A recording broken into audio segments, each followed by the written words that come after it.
Ako yung uwi na talaga. Maya-maya naman. Makakailang balik pa ako. Naiwan ko na, baby. Ako, Doris. Hatid mo na ako.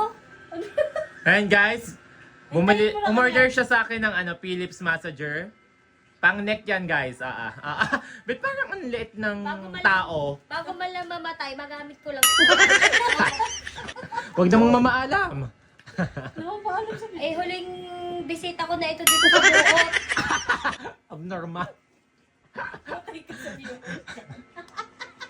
High blood lang iyang OA. Bata ka pa, Mia. Para ka lang grade 1 din. Pwede mo nga ang height mo? Hintayin mo na kami, maliligo. Diyos ko, Doris, ako nakailang upo na ulit din. Upo na naman ako.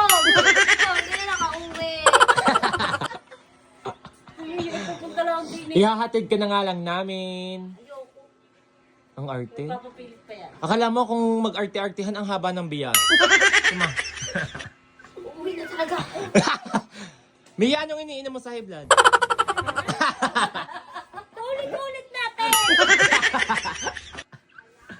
Sige na, bye-bye. Ingat kayo. May tatanong ko sa iyo. Ito na lang.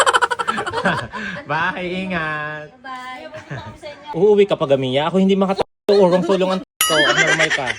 Si Doris kasi. Ano kaya hatid mo pag ako hindi Chismosa? na? Ang hirap ng chismosa. Ayaw mong umuwi. Tinan mo. Papahatid naman pala, tara po sa labas. Nagpapahatid. Sasabog na ang ko. Matapos kitang bilan eh. Nasabog ang tayo. Akayin niyo ako. Ang liit mong tao. Ano? Mahina talaga ang katawan ko.